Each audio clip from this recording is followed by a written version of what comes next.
നമസ്കാരം. എൻ്റെ പേര് ജിസിൽ. ഞാൻ പാലക്കാടാണ് എൻ്റെ സ്വദേശം. എറണാകുളത്തായിരുന്നു വർക്ക് ചെയ്യണത്. എറണാകുളത്ത് നിന്ന് പാലക്കാട് വരണ വഴിക്ക് മുരിങ്ങൂർ ജംഗ്ഷൻ വെച്ചിട്ട് എനിക്ക് സെപ്റ്റംബർ 3-ാം തീയതി ആക്സിഡൻ്റ് ഉണ്ടായി. ബൈക്കും ലോറിയും തമ്മിലാണ് ആക്സിഡൻ്റ് ഉണ്ടായത്. എന്നിട്ട് അവിടെ നിന്ന് ചാലക്കുടിയിലുള്ളൊരു സ്വകാര്യ ആശുപത്രിയിലേക്ക് എന്നെ കൊണ്ടുപോവുകയും ചെയ്തു അവിടെ നിന്ന് പോലീസുകാർ.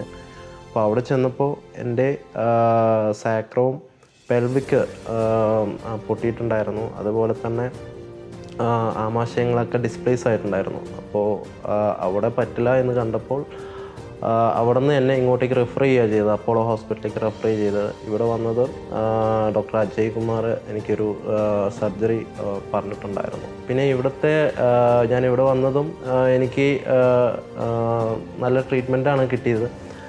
ഇവിടുത്തെ സ്റ്റാഫുകളായാലും നഴ്സുമാരായാലും ഡോക്ടർമാരായാലും നല്ലൊരു ടീം കോർഡിനേഷനിലൂടെ എന്നെ സുഖപ്പെടുത്തിയെടുത്തി. ഇപ്പോൾ എനിക്ക് യാതൊരുവിധ കുഴപ്പമില്ല. ഇപ്പോൾ ഓക്കെ.